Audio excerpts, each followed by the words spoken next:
Baik, kami sungguh bersyukur dan bersukacita bisa bertemu dan berjumpa dengan Bapak, Ibu, teman-teman semua melalui media daring ini.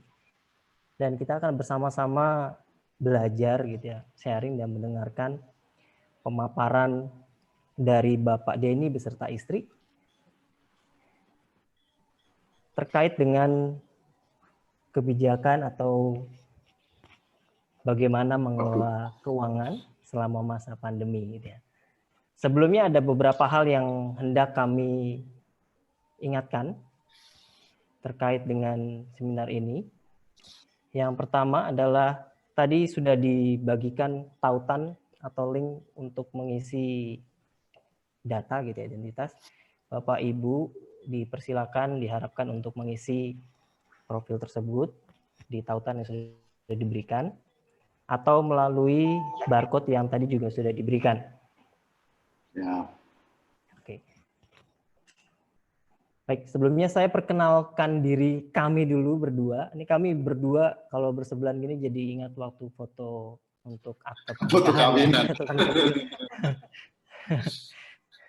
Baik, nama saya Erik. Saya sebagai guru di Sekolah Citra Kasih di Jakarta, di Citra 5 di SMA. Saya sebagai guru bahasa Inggris dan public speaking. Dan di sebelah saya ini ada mantan pacar saya. Nama saya Frida, saya ngajar di SMP Citra Kasih, Citra Garden. Ya, baik, kami sudah bergabung dengan sekolah ini sekitar 3 tahun, seperti itu ya. Jalan 3 tahun. Baik, sebelum melanjutkan lebih jauh, saya ingin membacakan profil atau memperkenalkan biodata pembicara kita pada malam hari ini.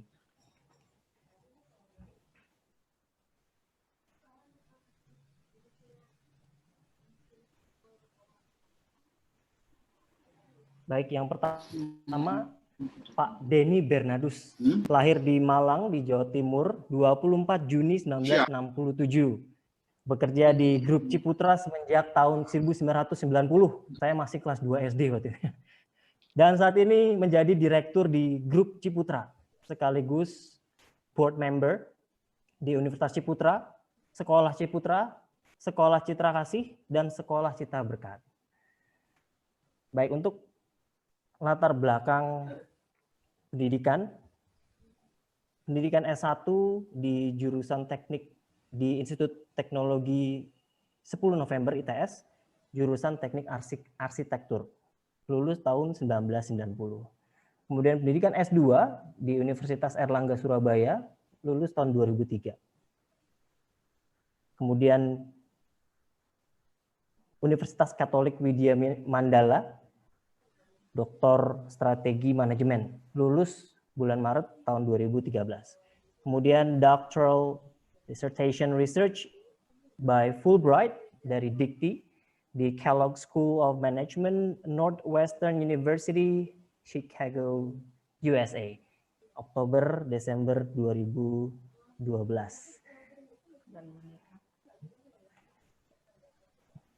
Dan kemudian saya itu tadi biodata dari Pak Denny. Dan kemudian saya perkenalkan Ibu Juliana Magdalena, alumnus dari Institut Teknologi 10 November. Sama. Jadi ketemunya di kampus begitu Pak ya? Ya, di kampus. Ceritanya bersemi di kampus. Soalnya kampusnya laki semua Pak. Oh ya. Itu kampus apa pesantren Pak? Genre sama. Kampus saya ini ya banyak lakinya, sudah ketemu satu cewek ini ya sudah dipacarin aja. Baik. Itu tadi adalah identitas atau profil dari pembicara kita pada malam ini. Dan kita akan memasuki penjabaran atau pemaparan materi dari Bapak Denny dan juga beserta istri.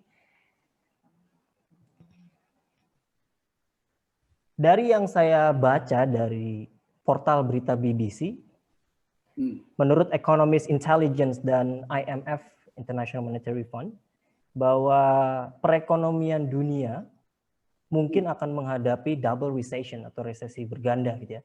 Bahkan lebih buruk dari Great Depression tahun 1930 karena pandemi virus corona ini ya.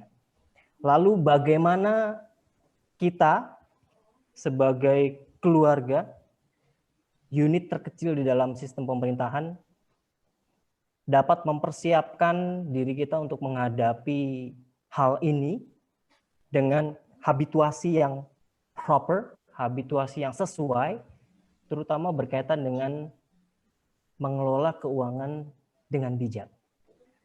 Ada yang mengatakan bahwa keluarga itu seperti workshop. Suaminya work, istrinya shop. Kayaknya cocok. Kalau nggak belanja istrinya itu percuma suaminya kerja. Makanya kalau kami berdua belanja ke pusat perbelanjaan gitu ya, ke mall, saya selalu menggandeng tangan istri saya dengan erat. Ini bukan romantis, tapi mencegah agar istri saya melihat barang-barang diskon. Barang-barang diskon dan sale ini. Iya, betul. Kelihatan mesra kalau di mall. Ya, ketika masa pandemi ini saya pikir gitu ya, saya kira kali ini berubah, ternyata ya berubahnya work-nya from home dan shop-nya online gitu ya. Ternyata sama saja. Nah, lebih parah ya Pak ini ya. Yang menjadi pertanyaan kemudian bagaimana caranya kita dapat tetap bijak di dalam mengelola keuangan dan juga pengeluaran kita.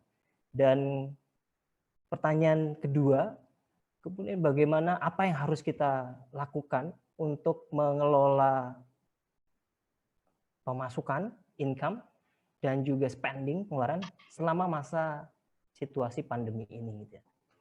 Baik, untuk memperoleh jawaban dan pemaparan yang lengkap, mari kita mendengarkan Pak Denny beserta Ibu Juliana. Workshop. Baik, waktu dan tempat. Saya senang shopnya online shop. Waktu dan tempat dipersilakan kepada Bapak dan Ibu. Ya. Terima kasih ya Pak Erik, perkenalannya yang menyenangkan bersama Bu Frida. Cuman tadi belum kedengaran suaranya Bu Frida. Ya.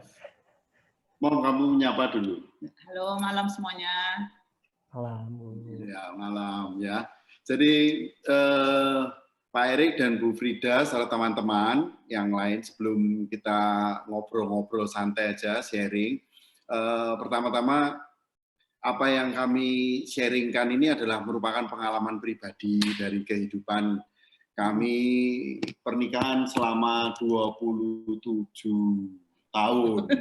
Betul toh? Iya, betul. Ya, betul. 27 tahun. Itu kayak ujian. Ya. Jadi kami selama 27 tahun ini mencoba merefleksi, karena kami berdua itu mewarisi tugas dari ayah dan ibu saya untuk menjadi pembicara di sebuah kursus persiapan perkawinan di Keuskupan Malang. Dan rupanya karena satu kejadian bapak mama saya tidak bisa bertugas, saya disuruh menggantikan sama istri, ternyata keterusan ya, jadinya itu menjadi pelayanan kami sampai hari ini ya. Itu kejadian mungkin sudah 12-15 tahun yang lalu. Nah, kami setiap 2 minggu melakukan sharing ini, lama-lama kita merasa bahwa kok sayang ya, hal yang menurut kami ini sesuatu yang baik, itu kita ingin tularkan. Nah, ini di masa pandemi ini, terlebih kita ingin menularkan secara online ini kan gampang begitu ya. Kalau tidak menggunakan online harus repot-repot datang kumpulin. Nah, kalau ini kan tinggal buka tutup laptop aja gitu ya Pak Erik. Ya, nanti banyak cerita kesusahan saya yang saya alami lah. Menyangkut workshop. Ini jadi sudah boleh PowerPoint-nya di-share? Boleh, Pak. Sudah ya. Oke.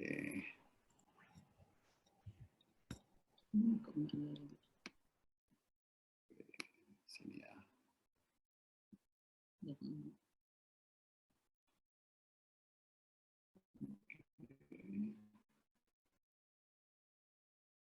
So, share ya. Oke. Masuk ya. Ya udah. Sudah masuk? Udah.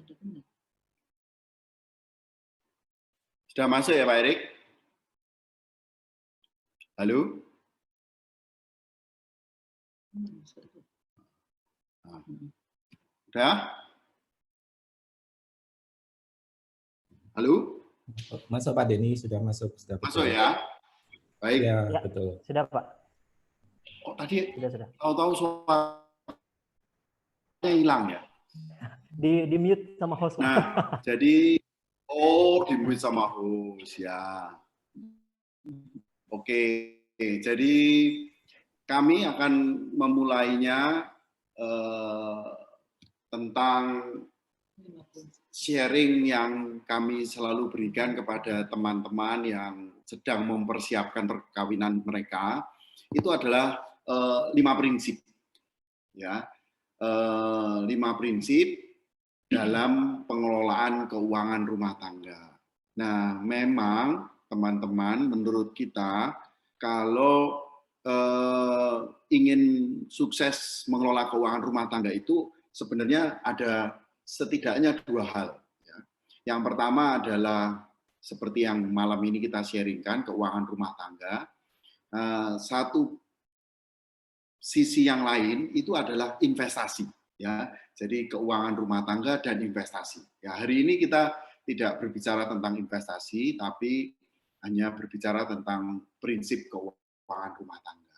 Nah, apakah sekarang kalau ingin berhasil itu mau hidupnya yang ngirit-ngirit, itu menurut kita juga jangan. Tapi apakah hidup yang mewah berlebih-lebihan, itu juga jangan, ya. Jadi menurut kami keuangan yang baik itu adalah keuangan yang seimbang, ya. Nah, kami memiliki 5 prinsip keuangan rumah tangga. Yang pertama itu adalah prinsip Pinocchio. Ya, apa Ya. Pinocchio? Prinsip pertama kita itu adalah prinsip Pinocchio. Saya mau tanya dulu, kalau mengingat Pinocchio itu ingat apanya? Hidungnya. Hidungnya kenapa? Mancung. Kalau dia bohong, dia mancung. Tambah panjang. Jadi pertama itu tentang kejujuran. Nah, jadi makanya hidung saya itu pesek. Ya. Berarti jujur, Pak, ya? Jujur aja. Ya, saya ini Manusia paling jujur. Ya, antara jujur sama takut itu dekat-dekat. Jadi beda tipis ya. Ya, bahwa setiap rumah tangga yang dibangun oleh kita ya harus dimulai dengan prinsip kejujuran, ya, keterbukaan di antara suami, di antara istri, ya, baik dari sisi pengeluaran maupun sisi pemasukan. Ya, gitu dulu ya. Mau langsung geser atau mau lebih dalam lagi? Lebih dalam lagi, ya. Jadi teman-teman, Bapak Ibu, kalau dari sisi pemasukan, kalau Pak Diki dapat berapa, ya mesti Bu Fridanya juga tahu pemasukannya. Ya, kalau Bu Frida bekerja sebagai guru juga, ya Pak Dikinya tahu pemasukannya berapa, misalkan begitu. Ya, tidak hanya pemasukan tetap, tapi kalau misalkan dapat tambahan lagi, ada bonusnya, bantuin teman, bantuin jualan apa, dapat komisi, nah itu ya harus terbuka, declare, ya. Jadi jangan ada beberapa keluarga sampai hari ini punya yang istilahnya uang laki, gitu ya, Mr. Erik, Miss Frida, ada uang laki, wah itu apa? Wah itu simpanannya cowok, atau ada juga uang cewek, ya itu buat belanja. Nah, masuk di dompet Buat yang paling dalam gitu ya. Online shop. Buat online shopping tadi itu ya. Nah, kami menyarankan untuk jangan seperti itu ya dari sisi pemasukan. Sebaliknya dari sisi pengeluaran, nah, dari sisi pengeluaran juga kita harus terbuka. Jadi misalnya untuk keluarga kedua belah pihak gitu ya, itu semuanya kita harus tahu, harus sama-sama tahu berapa yang kita berikan pada keluarga pihak perempuan, berapa yang kita berikan pada keluarga pihak laki, itu semua sama-sama harus sama-sama tahu. Di keluarga kita itu seperti itu ya. Jadi misalnya ada keluarga yang butuh, dari keluarga saya butuh, itu saya minta sama Pak Denny, nanti Pak Denny kasih ke saya. Begitu juga dengan sebaliknya. Jadi kita sama-sama tahu pengeluaran maupun pemasukan kita berdua. Ya, jadi itu merupakan prinsip yang pertama. Nah, prinsip yang kedua itu adalah prinsip nasi putih. Ya, kita ini makan makanan pokok setiap hari itu apa? Nasi putih. Ya, tapi kalau kita tanya nih, ya, Miss Frida mau nggak makan nasi putih terus setiap hari? Tiap hari makan nasi putih, mau nggak Miss Frida? Nggak mau kan? Ya, bosen. Wah, hambar hidup ini kalau cuma nasi putih doang. Nah, dalam hal ini keuangan rumah tangga itu dibahas dari nasi putihnya ini dibahas dari pemasukan. Ya, oke, Bapak Ibu mungkin sebagian merupakan guru atau dosen atau ada teman saya tadi wartawan, misalkan reporter, ya, oke, itu punya gaji.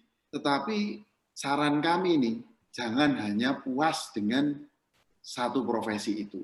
Hari ini banyak profesi-profesi lain. Nah, untuk itulah nasi putih dalam pengertian pemasukan itu seperti itu.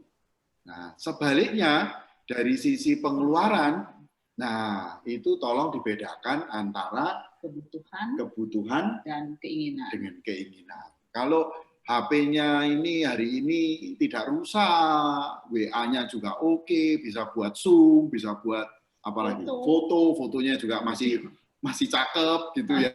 Ya nggak usah beli. Nggak usah ganti yang terbaru. Waktu ada Samsung nomor sekian, waktu iPhone nomor sekian atau apa namanya? Oppo nomor sekian, seri sekian. Waduh, kok saya ini sudah misalkan 2 tahun pakai ini mesti waktunya ganti. Ya enggak perlu lah ya, sepanjang memang masih layak kok, masih oke.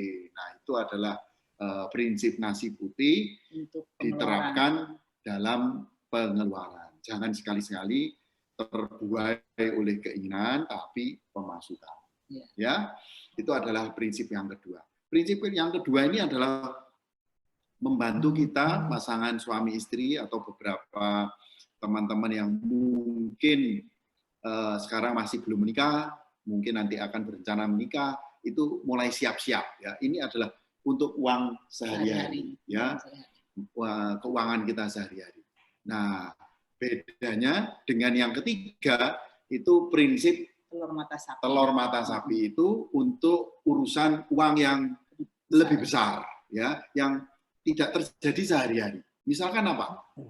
Beli motor, ya, beli mobil, mau kontrak rumah, mau menentukan budget libur, misalkan, ya, atau hal-hal yang sifatnya lebih besar, ya. Kalau Pak Erik ditanya, makan telur mata sapinya itu gimana caranya, Mas Erik? Makannya pakai sambal. Tapi kalau dari cara makannya telur. Nah, cara makannya putih kuning itu gimana? Putihnya dulu. Ya. Ya, putihnya dulu. Saya selalu bertanya di setiap sesi saya itu jawabannya 98% itu memang putihnya dulu. Kuningnya buat gongnya. Nah, kuningnya buat gongnya. Ya. Nah, dalam penerapan kita di keuangan rumah tangga itu juga sama. Ini adalah prinsip yang mengutamakan pengendalian diri. Ya, misalkan begini ya, sebenarnya kita mampu untuk melakukan spending budget liburan, katakanlah oke lah, budget liburan berapa? Misalkan Lebaran ini tidak ada corona gitu ya, itu kita mau 10 juta untuk liburan keluarga misalnya gitu ya. Sebenarnya uangnya ada ya, sudah tersedia ya, tapi apa yang betul ya nilainya itu 10 juta. Coba pikirin lagi, kalau ternyata 8 juta itu happiness-nya itu sama dengan yang 10 juta, kenapa nggak melakukan 8 juta aja, sedangkan 2 jutanya bisa masuk ke kantong investasi. Nah, semacam itu yang kami maksudkan itu sebagai prinsip telur mata sapi.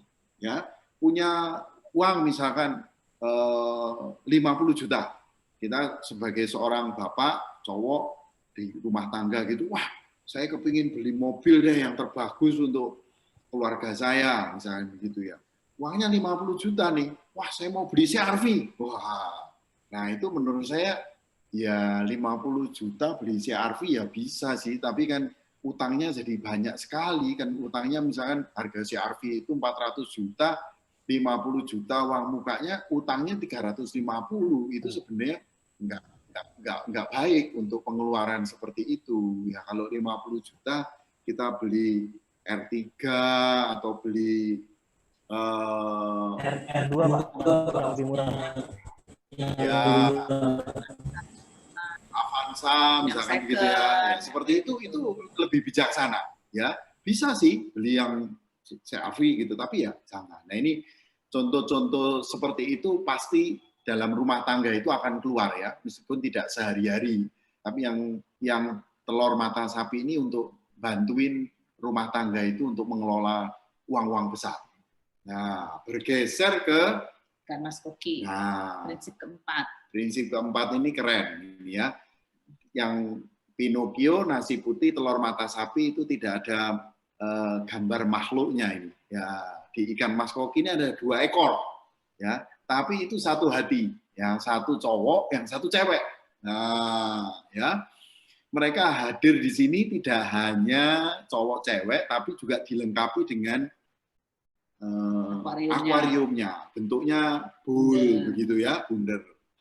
Teman-teman coba kita bayangkan ya gitu ya, kita bayangkan ikan mas kokinya ini kita pindahkan ke akuarium ikan arwana. Ikan arwana yang bentuknya kotak besar ya, mungkin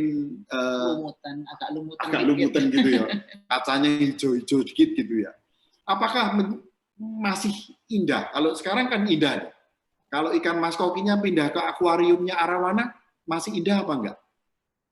Habis Pak, dimakanin. Wah, malah dimakanin ya.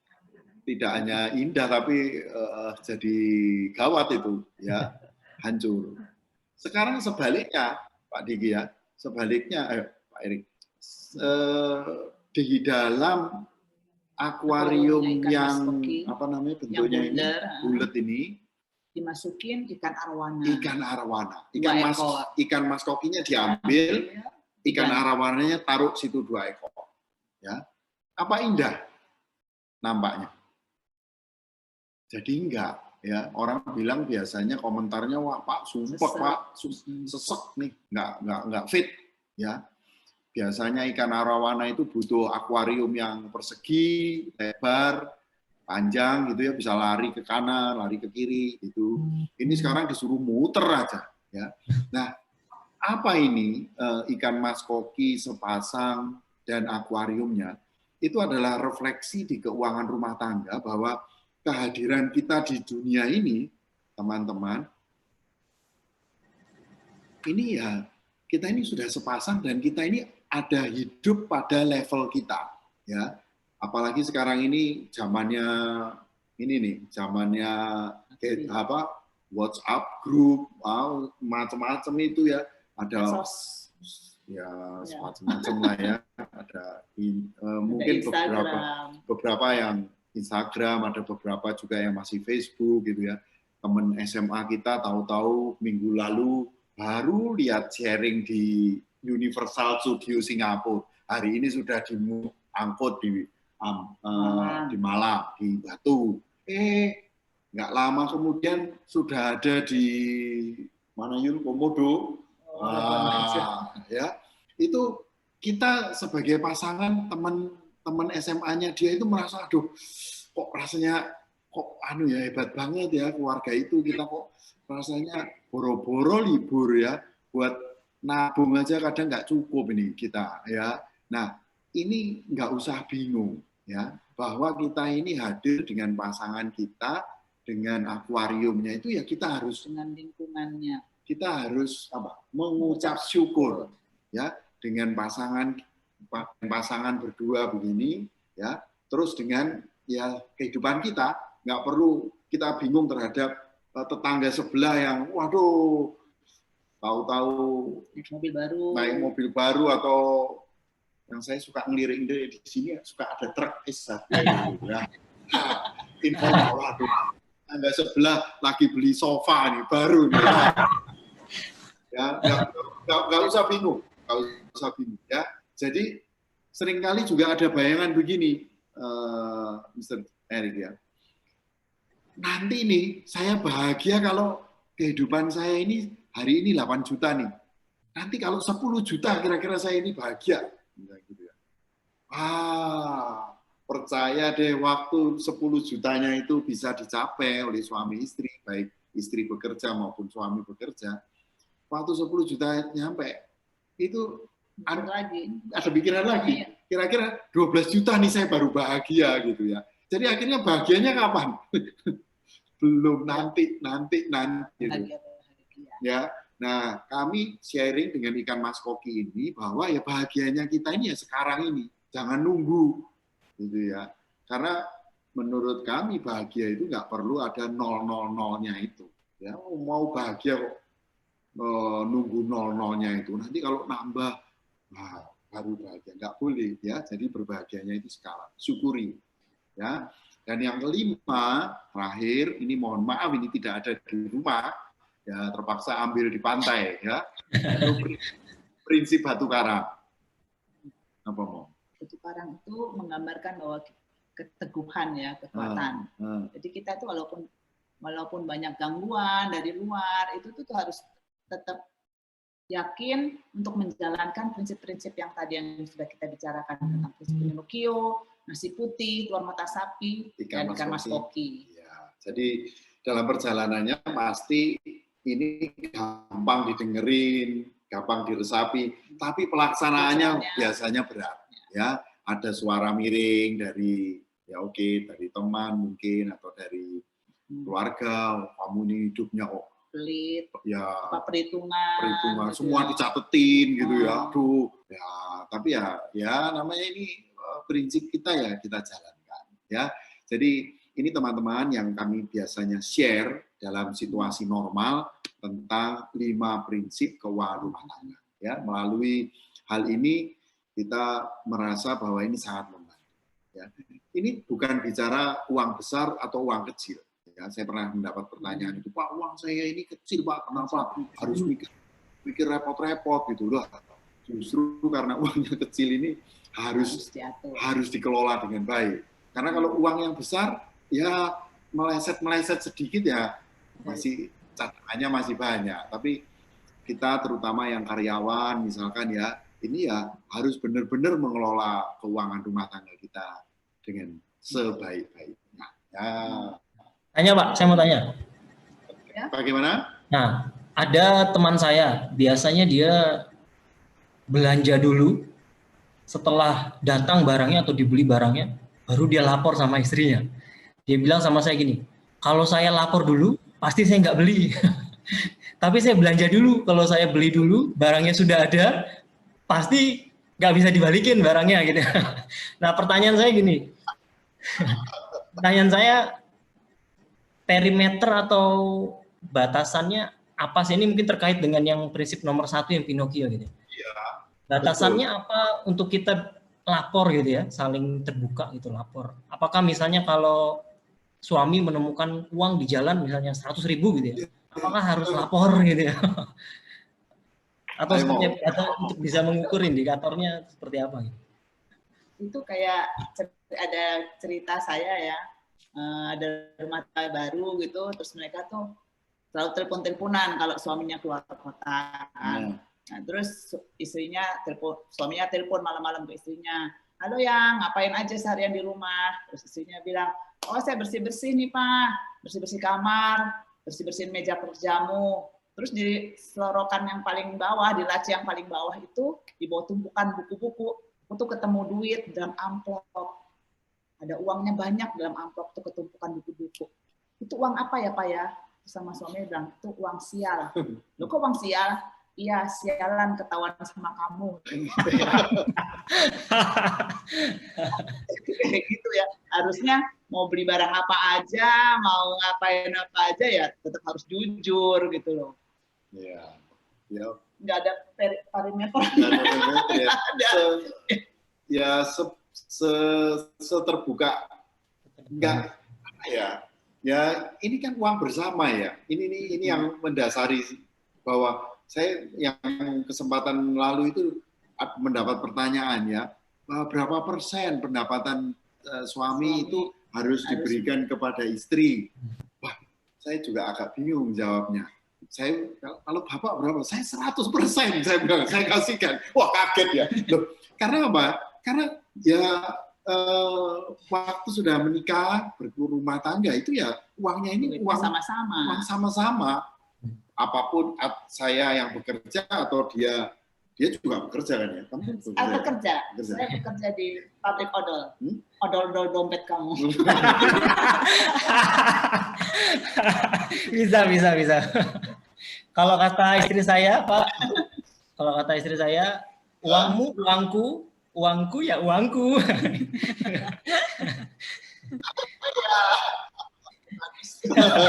Setuju.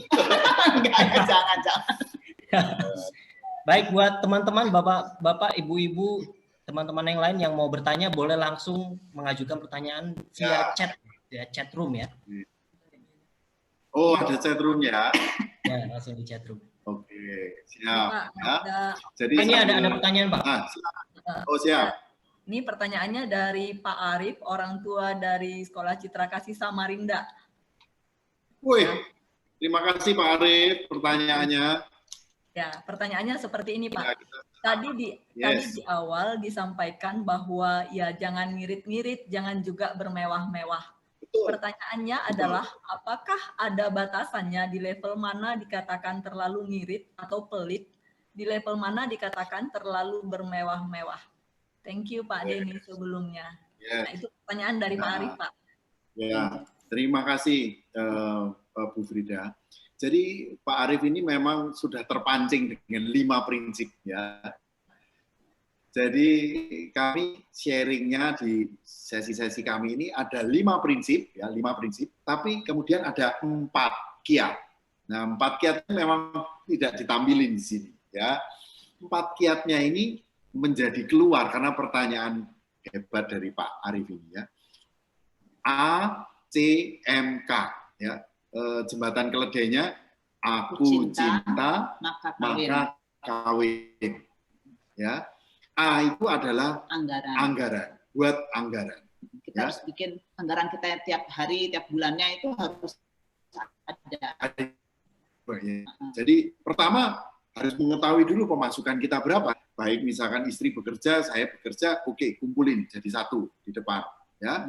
Nah, dari situ dalam membuat anggaran bulanan itu, dalam perjalanannya setiap hari, minggu pertama, minggu kedua, minggu ketiga, sampai minggu keempat, apapun pengeluarannya itu mesti dicatat. Ya. A, C, C-nya itu catat. Ya. Semua pengeluaran, baik yang kecil, jadi jangan cuma ditulis yang pengeluaran yang besar-besar aja, tapi pengeluaran yang kecil-kecil juga itu harus kita catat semuanya. Ya. Kamu biasanya suka bilang apa? Parkir pun catat. Parkir, bakso gitu ya dicatat. Catat, ya, masuk pengeluaran. Ya, jadi A anggaran, C catat, ya. Kemudian A, C, M monitor karena dalam seminggu itu, seminggu kedua, ternyata budget belanja bulanan itu kebetulan ada urusan corona ini, harus bantuin sono, bantuin sini. Ini dulunya urusan sosialnya nggak gitu banyak, tapi karena ada faktor ini menjadi naik ya. Oke, ini kegigit uang bulanannya ini. Ya oke, harus disesuaikan ya. Jadi anggaran, catat, monitor. Begitu monitor itu terhadap anggarannya harus dilakukan koreksi. Ya, lakukan koreksi.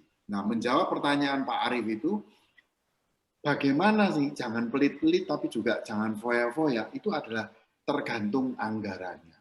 Ya, di best practice kami ya untuk rekreasi ya, kami usianya 50-an, punya 2 anak, kita berusaha anggaran rekreasi itu ya 5% lah, misalkan begitu ya dalam setahun ya. Jadi ya 5% itu misalnya kita pecah-pecah begitu ya, ada di libur semester ini sama di akhir tahun, biasanya begitu ya. Nah, ini adalah cara kami mengelola anggaran rumah tangga kami. Ya, terima kasih Pak Arief, mudah-mudahan bisa menjawab. Oh, mau cerita? Boleh, bagus. Ya. Saya cerita ya tentang kayak apa sih, jangan sampai pelit-pelit, tapi mau foya-foya, tapi juga jangan foya-foya. Saya ceritain tentang saudara saya ya, saya punya om, itu orangnya punya gitu ya, kaya gitu ya. Dia punya mobil, dia beli mobil, terus dia punya mobil ada 2, sepeda motor, masing-masing anak punya sepeda motor semua, dia juga punya sepeda motor. Nah, mobil yang dia beli itu dia tutup terus tiap hari, dia cuma panasin pagi, dia tutup, dia perginya itu naik sepeda motor. Istri naik sepeda motor sendiri, anaknya juga gitu ya. Begitu bertahun-tahun sampai dia meninggal. Jadi mobilnya itu ya cuma dipakai cuma sekali-sekali aja. Jadi dia tidak menikmati. Itu yang kita bilang jangan sampai seperti itu. Jangan terlalu pelit seperti itu. Kita tetap harus menikmati hidup kita gitu. Tapi juga jangan terlalu foya-foya terus dihambur-hamburkan, apa juga jangan. Ya, anggaran ya, kuncinya buat anggaran ya. Oke. Ya. Ada lagi Pak Erik sama ada Pak.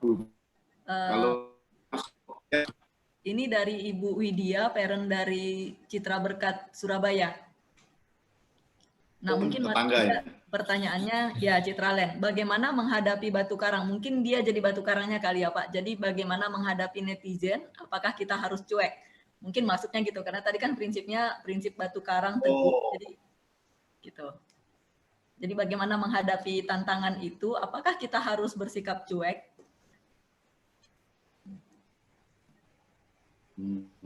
Ya, oke. Biasanya yang suka terombang-ambing itu wanita.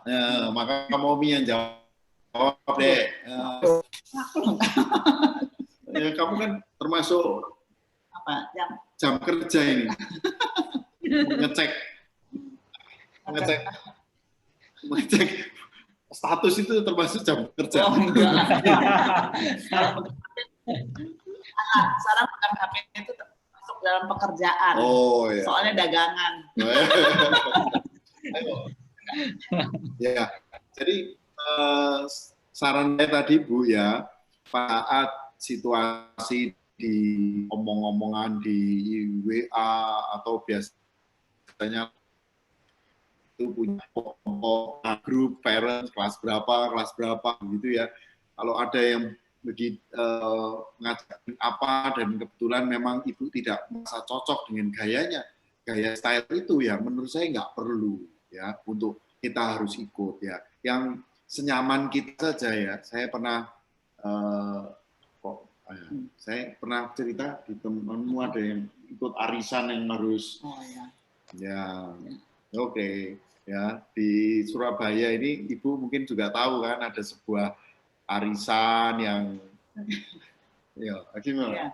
Ya pokoknya pada prinsipnya kita harus hidup ya pada level kita pada aja. Levelnya, ya. Yang senyaman kita.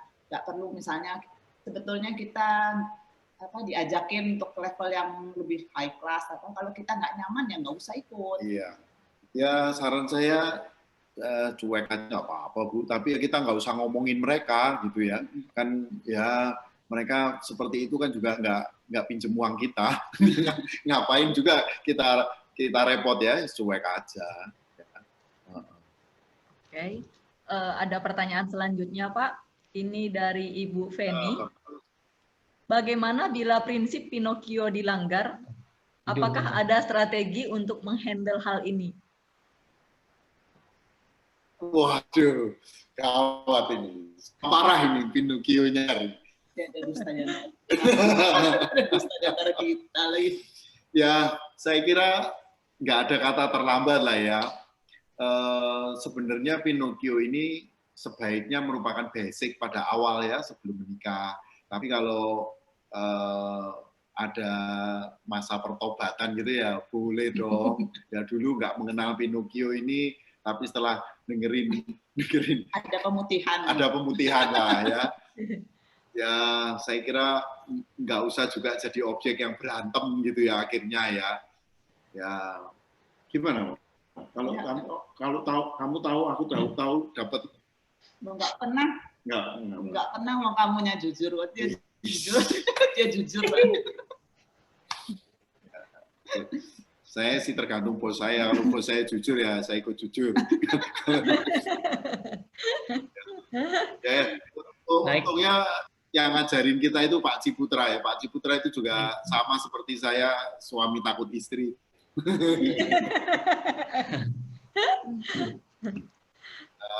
Ya menurut saya kalau ada kesalahan ya oke, sepanjang kemudian diperbaiki ya dimaafkan lah Bu, ya, dimaafkan.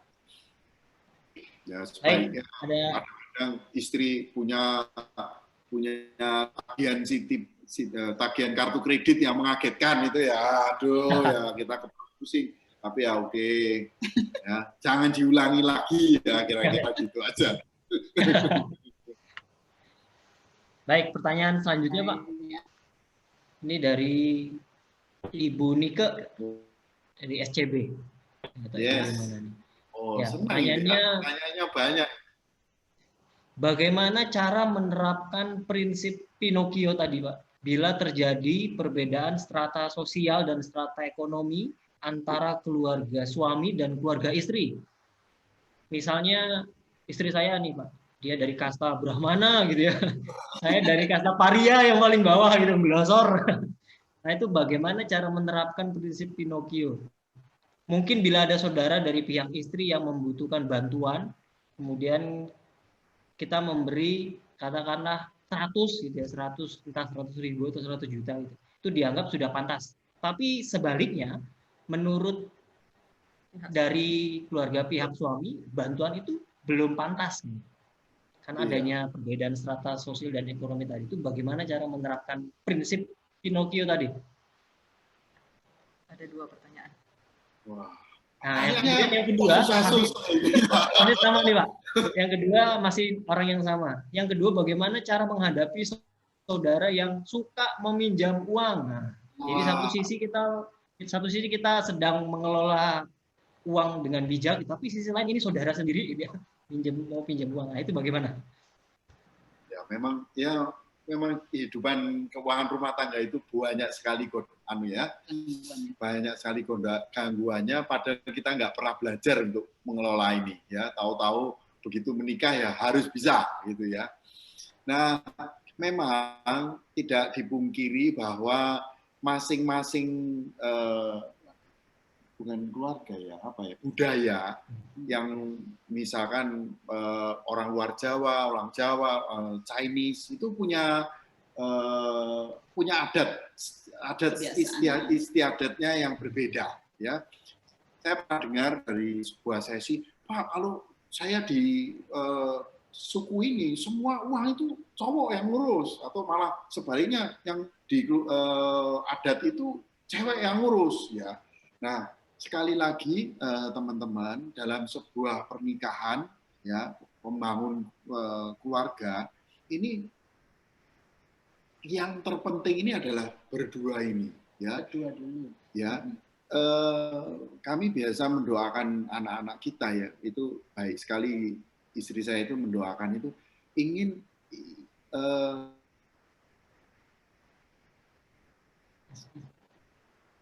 sepadan. Ya, menurut saya kalau sudah berumah tangga itu ya sudah enggak pakai kasta-kasta ya. Ya kastanya ya sudah, rumah tangga kita ini loh adalah kasta yang sama gitu ya. Enggak peduli lagi background adat istiadat ya, atau apa ya, justru sekarang ini bendera kita ini adalah bendera pasangan ya rumah tangga ini yang untuk diperjuangkan ya.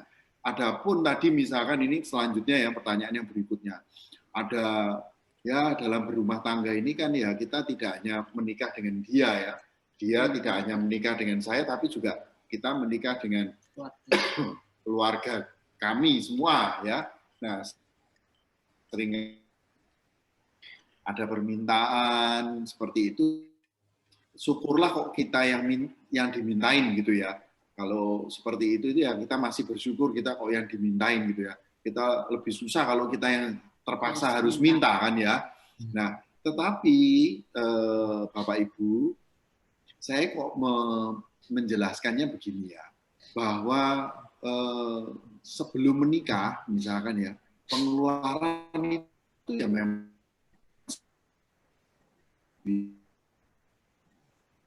40% atau 60% ya tempo hari itu ya.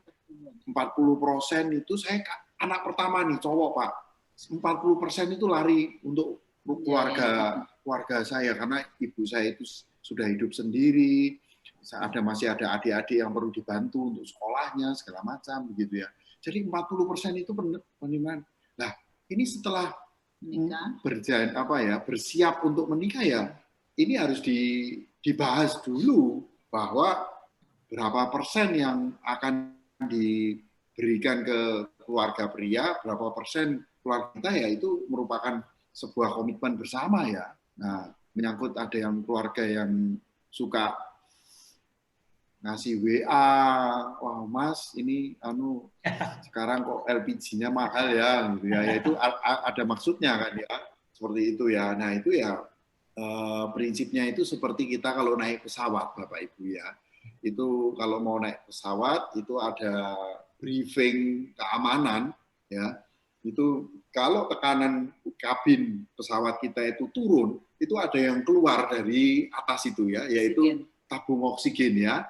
Nah, tabung oksigen itu perintahnya dari pramugarinya itu bilang begini, kalau kamu punya anak di sebelah kiri atau kananmu, itu adalah selamatkan dirimu, baru kemudian menyelamatkan kiri kanan ya, anak-anaknya. Nah, itu juga merupakan catatan bagi kami berdua ya, yang menjadi komitmen ini adalah keluarga inti ya. Sedangkan ada bapak, ibu, kiri kanan, ada adik kiri kanan, itu secondary ya.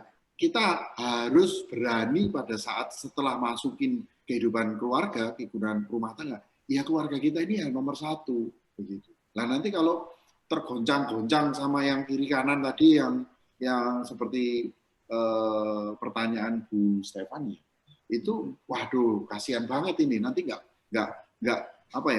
tinggal landas itu, waduh terlalu berat itu, nanti ada pesawat yang ada isinya durian itu tempo hari ya, sampai aduh nggak bisa terbang akhirnya ya. Jadi seperti itu jawaban saya. Kamu mau nambahin mau?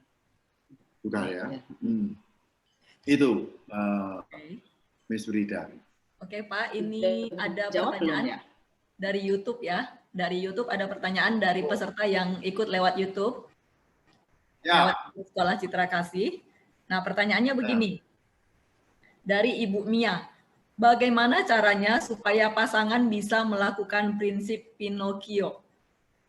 Nah, kayaknya banyak pasangan-pasangan yang bermasalah di prinsip pertama tadi, Pak. Gitu, bisa jadi kayak prinsip istrinya Pak Erik tadi, uangmu, uangku, uangku, uangku. Iya, itu saya. Siapa tahu, Pak, seperti istrinya. Itu Ibu sudah kayak prinsipnya Mas Dupul itu ya, suka ngolok-ngolokin dirinya itu levelnya sudah hebat. Kalau sudah bisa ngolok-ngolokin dirinya itu sudah hebat, itu sudah tingkat dewa. Gimana Pak? Gimana ya prinsip mungkin butuh tips juga kali Pak dari pengalaman Pak Denny sama Ibu Juliana gitu. Jadi kalau lihat pertanyaan dari ibu-ibu, ada berapa yang seperti ini sih gitu. Jadi kalau kita lihat ada banyak rumah tangga yang mungkin tidak terus terang, tidak ada keterbukaan atau minim gitu. Jadi mungkin ada tips yang lain atau berdasarkan pengalaman yang pernah Bapak alami sama Ibu gitu dalam perjalanan terus-menerus bisa saling terbuka gitu kan.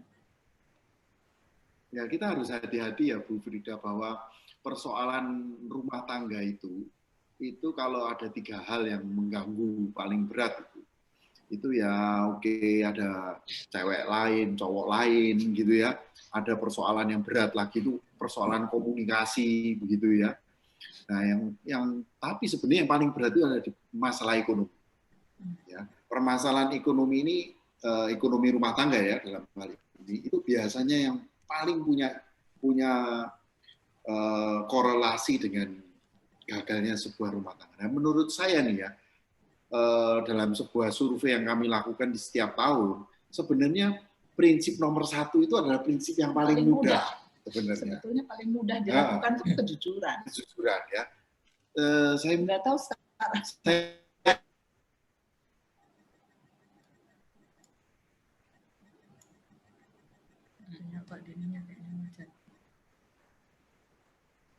Halo?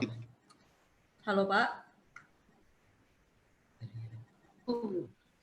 60% itu memilih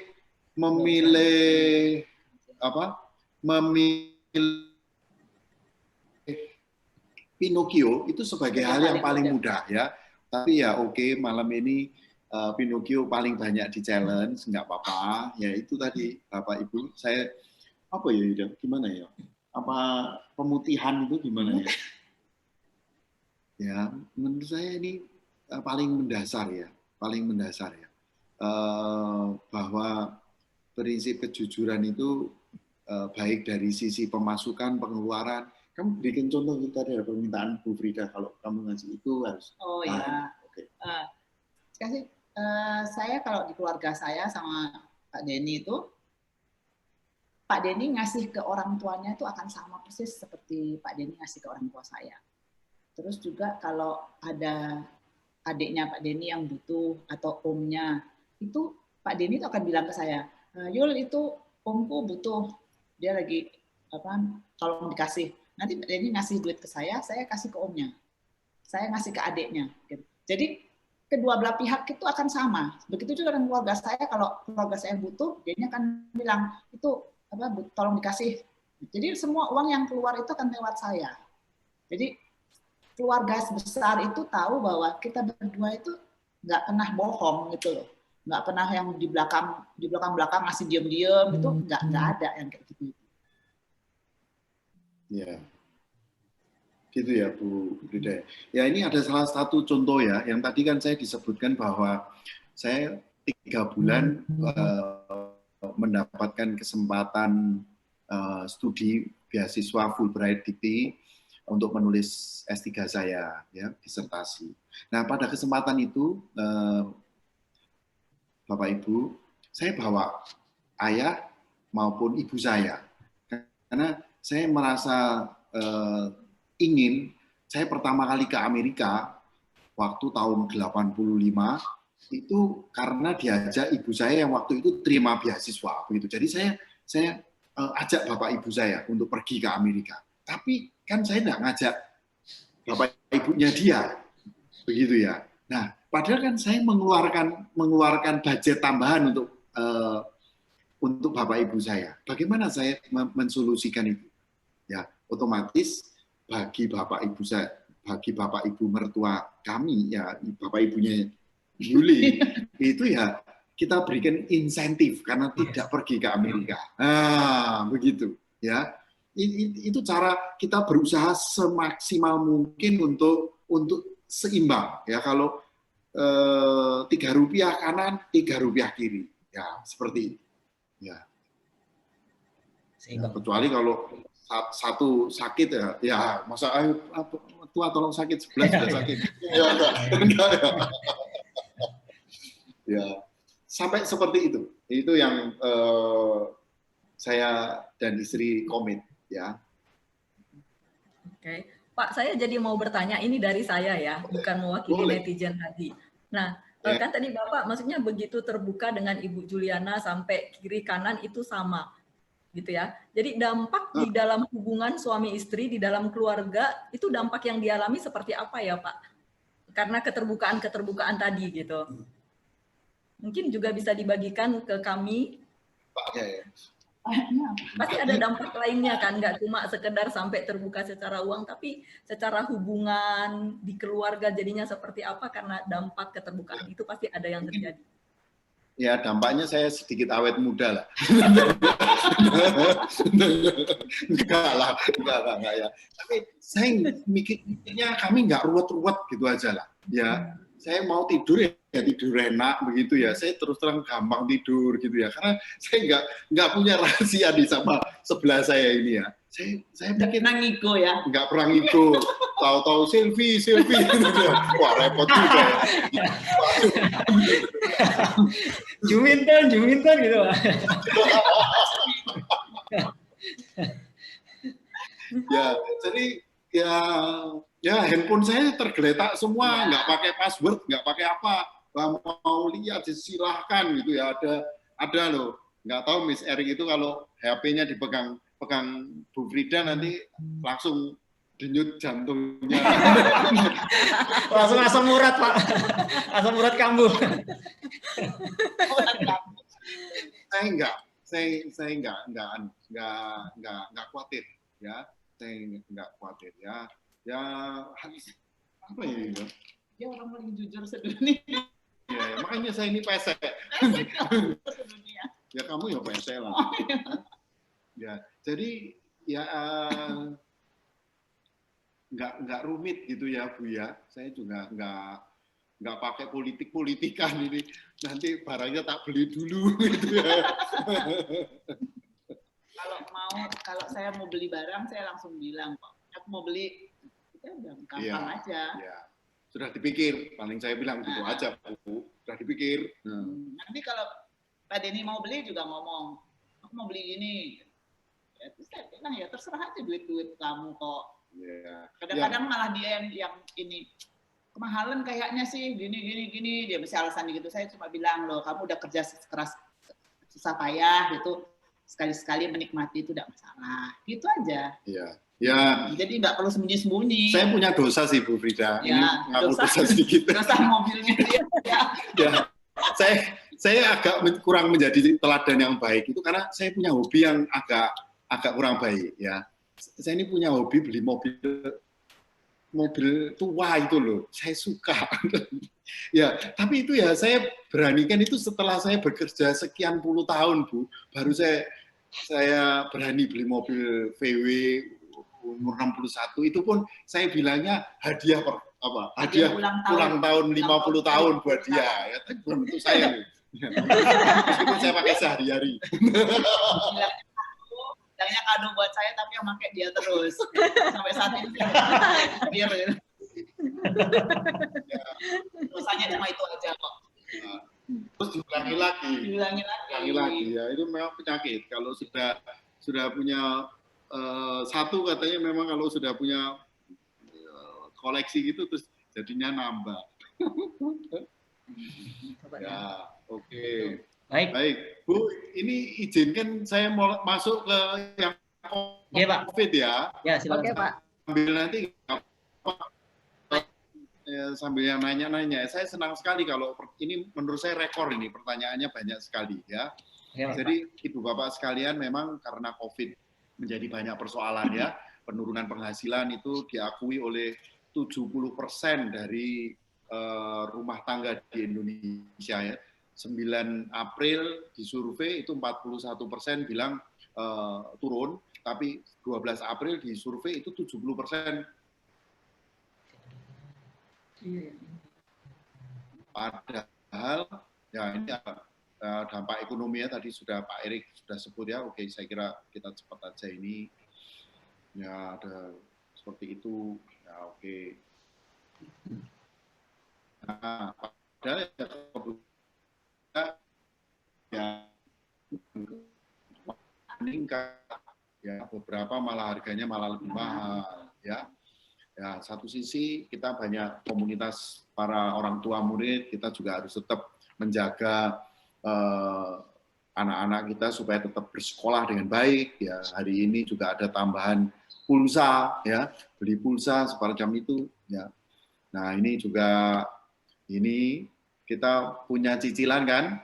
Saya nggak tahu nih, ya, ada cicilan rumah, ada cicilan mobil, cicilan motor, asuransi, begitu ya. Saya dan istri paling suka sih hal ini, ya. Itu punya cicilan, tapi ya cicilan yang sehat, ya, yang berbau investasi, bukan cicilan yang beli apa itu, beli panci. Nah, beli panci itu ya bisa cicil itu, ya. Itu saya bilang itu rada konsumtif gitu ya. Tapi cicilan yang saya maksudkan misalkan bentuk-bentuk investasi, ya. Yang dulunya misalkan ini 30% dari pendapatan rumah tangga kita, sekarang pendapatan rumah tangganya turun, ini bisa menggerus, ya, prosentasenya jadi naik. Nah, ini kan gawat. Nah, oke. Terus ya satu sisi ada risiko kesehatan, kemana-mana kita harus pakai masker, harus cuci tangan, disinfektan segala macam, ya, merupakan pengeluaran tambahan lah bagi keluarga kita. Beli vitamin, ya, dulu nggak makan vitamin, mungkin sekarang harus, karena lebih baik mencegah daripada sampai sakit, ya. Nah, nomor satu tipsnya, jadi kami ini punya tips itu 5 buah. Ini tadi yang pakai prinsip yang keempat, ya. Jadi ini harus bersyukur, teman-teman. Jangan sampai hati kita ini dipenuhi oleh hal-hal yang negatif, ya. Kita harus bersyukur terhadap pekerjaan kita, ya. Kalau mungkin masih model kalau ada orang lain yang susah membuat kita lebih bersyukur, ya oke lah. Di luar sana itu banyak orang yang lebih susah begitu, ya, Mister. Kalau lihat selalu mendongak ke atas gitu, ya kita nggak, ya masih kurang terus saja, ya. Tapi saatnya seperti ini kita mensyukuri bahwa aduh, kita ini masih bekerja dengan baik, ya, masih sehat, ya. Ini mari kita atas siap bangun pagi. Tiap bangun pagi itu harus bangun dengan mengucapkan syukur, mengucapkan positif. Ya, jangan langsung lihat WA dulu. Aku baca tuh, aku dengar tuh, harus ada 3 hal yang kita harus mengucap syukur atas 3 hal. Jadi, upaya pikirannya positif, jadi bangun mengucap syukur, oh masih diberi kesehatan, mengucap syukur masih punya suami, masih punya anak yang sehat, tidurnya enak, bisa tidur nyenyak, bangun pagi. Jadi kalau mengucap syukur terus itu tuh pikirannya jadi positif. Kalau kita pikirannya positif, kita tuh bisa hatinya senang, itu bisa berbagi ke orang-orang lain yang memberikan aura positif juga buat orang lain. Ya, nih wajahnya kayak begini nih, berenergi, bersikap positif, ya, pikirannya konstruktif, ya. Makanya menurut saya WA yang terlalu negatif itu ya nggak usah dibuka itunya, ya. Biasanya kan ada attachment-nya itu, sudahlah. Kalau yang teman kita yang ini sudah punya branding, wah ini kalau ini isinya yang susah, yang negatif doang ini, ya sudah nggak usah dibaca, ya. Nah, terutama nih, ya, kita kalau bisa ini hindari yang seperti ini, ya. Jangan sampai dalam situasi yang sulit ini kita sampai terlibat di hal-hal yang kayak begini, ya. Aduh, kalau sudah masuk di bidang hal yang kriminal ini jangan sampai deh, ya. Yang saya nggak mau istri saya pindah ke belakang.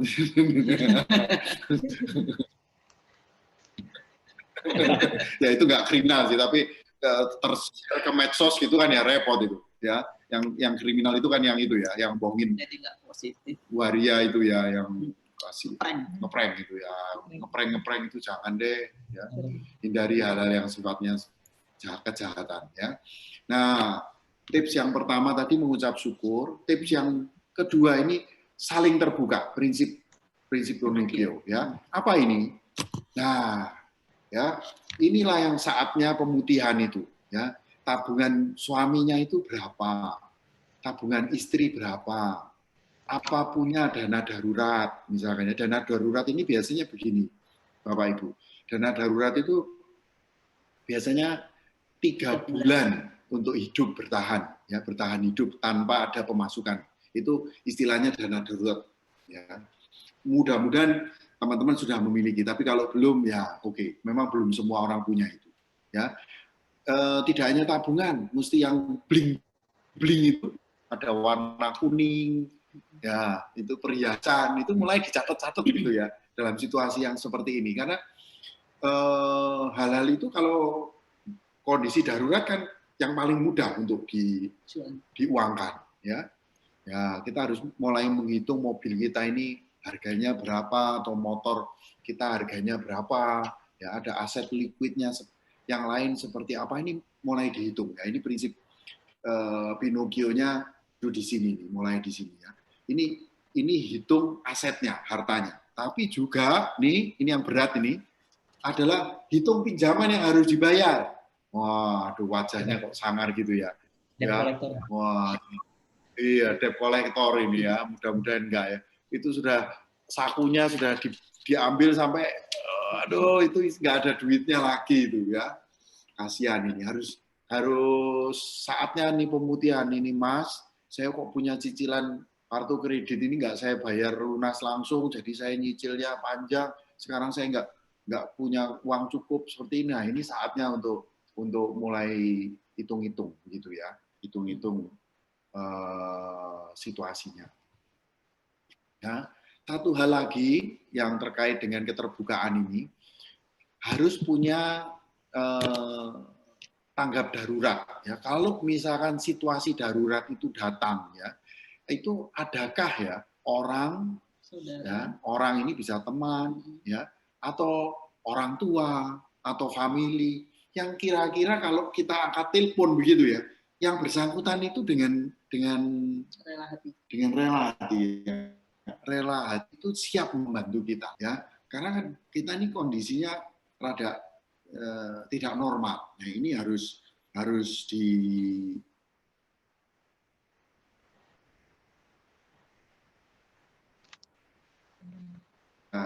itu. Ya. Tips yang ketiga, dari sisi hemat lagi ya. Aku ini udah hemat, tapi ya pada saat ini ya, ayo ya, coba ya anggaran keluarga Anda bulanan ini seperti apa. Ini kan semua stay at home, ya, berarti wisatanya bisa dimanfaatkan untuk hal-hal yang lebih produktif misalkan ya, untuk hal-hal yang bisa lebih berdampak ya, untuk bisa menampilkan passive income misalkan ya. Oke. Ya, kalau tadi sudah disinggung punya dana darurat yang bisa membantu untuk kondisi 3 bulan mendatang, ya ini mungkin saatnya yang tepat untuk menggunakan dana darurat itu. Tabungan-tabungan yang ada itu mulai kita pakai, ya. Nah, ya, jangan malu berhemat, ya. Kalau nanti sudah tidak work from home, saya kira bawa bekal itu sudah sehat, hemat lagi, ya, nggak usah malu, ya. Saya pernah satu kali share juga pada saat seperti ini, kalau teman-teman yang baru menikah atau apa masih kontrak atau kontrakannya habis, ya menurut saya ini waktu yang tepat kalau misalkan tempat kerjaan Anda dengan orang tuanya itu satu kota, mungkin mikirkan lagi, sudahlah sementara ini dalam situasi darurat ini ya pulang di rumah orang tua dulu deh, gitu ya. Beberapa teman juga ada yang seperti ini, ya, hemat biaya dulu deh, ya, supaya paling enggak tidak perlu mengeluarkan biaya kontrak, tidak perlu pengeluaran-pengeluaran yang secondary gitu ya. Nah, yang terakhir itu ya ini ada yang memberikan bisian kepada kita nih, Pak Denny atau apa gitu ya. Ini ada angponya tetap jalan terus ya, oke, angponya jalan terus, tapi nilainya aja dikurangi misalkan begitu ya, supaya kita sendiri bisa survive gitu ya. Boro-boro untuk undangan sini, undangan sono untuk mengamankan diri kita sendiri aja, ini aja sulit ya, otomatis ya kita harus tidak malu begitu ya untuk mengurangi yang hal seperti ini. Nah, yang keempat, ini tetap dari prinsip nasi putih, tapi ya itu untuk dari sisi income ya, nasi tanpa lauk pauk tak akan lezat, demikian pemasukan aktif harus ditemani pemasukan pasif dan atau pemasukan tambahan. Nah, inilah yang tadi kita sudah sempat bahas. Kita sebisa mungkin ya kalau dari sisi saya dulu nih ya kita mungkin punya tabungan sedikit, mau buka bisnis ya selalu kan seperti itu. Tapi yang saya usulkan buka bisnis itu ya jangan sendiri, karena kalau sendiri risikonya lebih besar ya. Kita menjadi tidak fokus dengan pekerjaan utama kita. Kenapa enggak buka bisnisnya ini ya secara berkelompok ya, secara pertemanan bisnis kita itu seperti apa. Nah, ini ada salah satu contoh ini misalkan buka bisnis bersama teman-teman seperti ini ya, itu lebih bagus. Istri saya melakukan yang ini nih ya, menjadi reseller ya, ada open PO ya Yulia, kamu ya, sama anak-anak open PO roti ya, kue.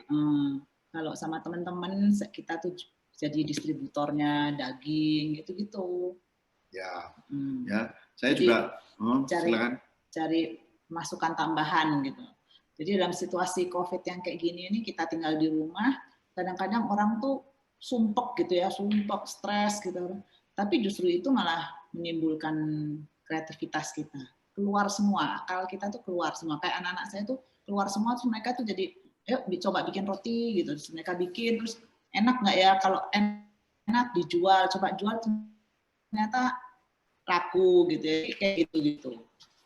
Ya, sekarang kan nggak usah buka tutup ruko ya. Kalau ruko kan modalnya besar, beli rukonya sendiri sudah mahal ya. Sekarang tinggal buka tutup handphone aja. Makanya tadi istri saya bilang sekarang lihat handphone tuh ada kerjaan gitu ya. Dagangan itu. Ya, meskipun saya nggak bisa bedakan yang online shoppingnya tadi itu ya. Itu online shoppingnya orang ke kita atau kita ke seorang gitu. Ya. Nah, ini saya ada titipan nih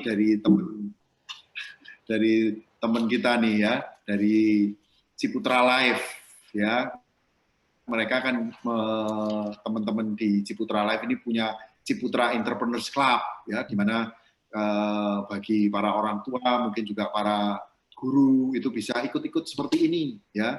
Ini nabung punya keunggulan dari tabungan itu ada asuransi jiwa bagi diri kita ya, tapi juga ini merupakan semacam marketing ya, karena dari keaktifan aktif jadi member Ciputra Entrepreneurs Club dan kemudian beli Ciputra Life Saver itu Bapak Ibu itu bisa mendapatkan tambahan income ya. Ini ada nama bronze, silver, gold, platinum ya, ini detailnya banyak. Ini ya untuk menambah pemasukan ya dari sisi nasi putih untuk menciptakan lauk pauk. Ini penting sekali di masa COVID ini ya. Nah, yang terakhir tips pantang menyerah itu saya selalu percaya bahwa hari esok akan lebih baik dari hari sekarang. Ini menurut Pramudia Anantatu ya. Saya sih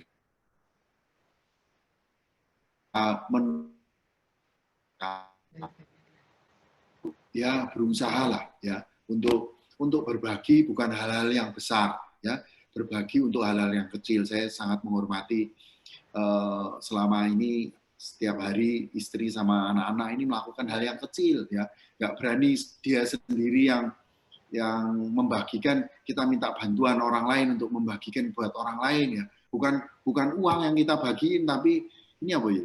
Kacang hijau. Oh, kacang hijau ya, kacang hijau tapi dikasih jahe. Saya udah nyoba itu, ya ini kacang hijaunya kok pedes ya, ini supaya orang loh ini pedes. Yang punya bapak dikasih cabenya. Gitu ya. Oh, ini ya tester kan biasa lebih banyak yang kurang enak lah ya. Kurang enak. Oh, enak. Jangan sampai ngomong nggak enak. Ceritanya rame nanti ya. Itu di belakang kita isinya kardus semua ya. Ini untuk membuat suasana di rumah ini menjadi sehat gitu ya. Jadi ini terakhir ya dari kita bijak berduit ini, Poppy dan Momi ini sekarang dibantu Ellen dan teman-teman, ada Ginal, ini juga alumni, juga mahasiswa UC. Kita lagi ngumpulin dana teman-teman, kalau ada yang bergerak untuk mau donasi, ya itu bisa pakai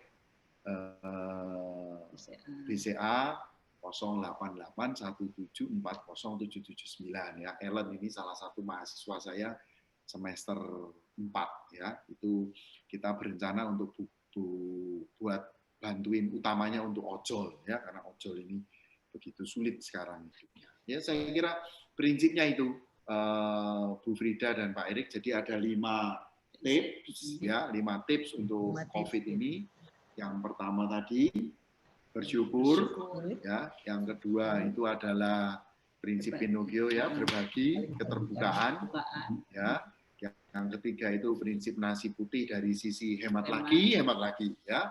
Yang keempat itu adalah prinsip nasi putih lagi, tapi bagaimana menambah sumber penghasilan. Dan kelima dari sisi batu karang ya, jangan patah semangat.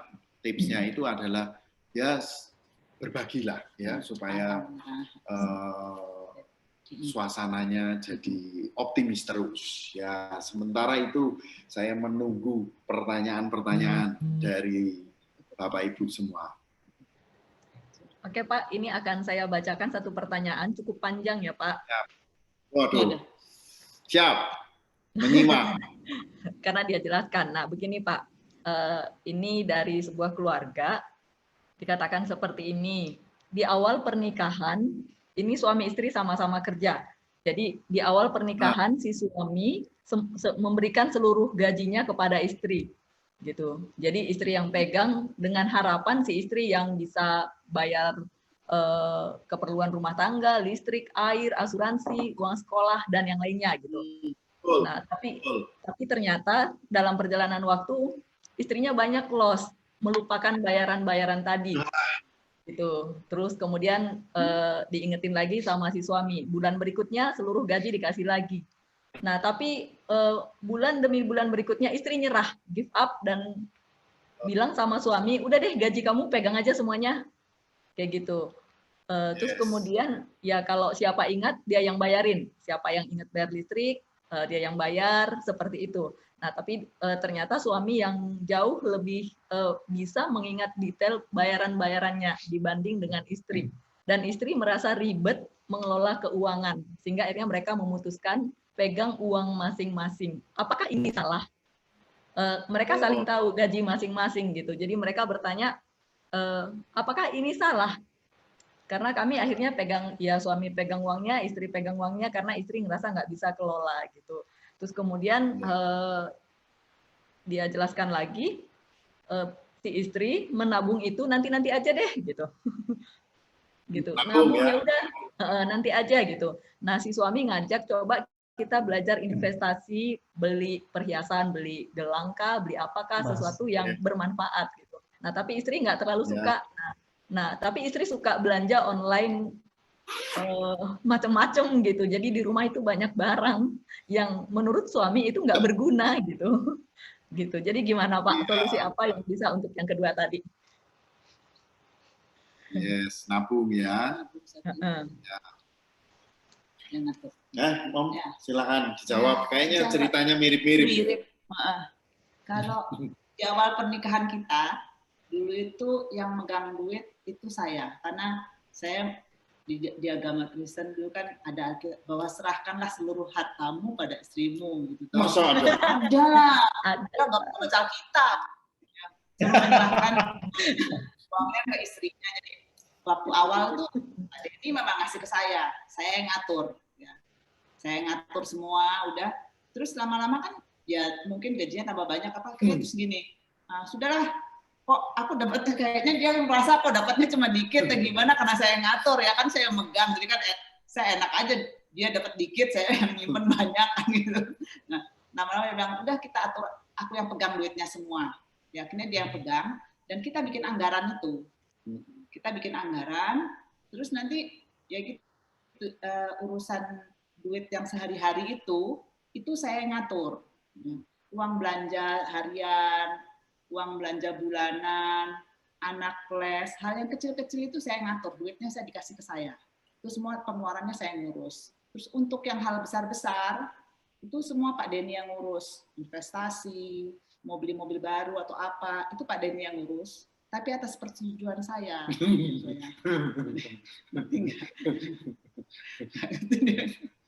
Ya, jadi kita berdua itu benar-benar sekarang benar-benar sesuai dengan anggarannya.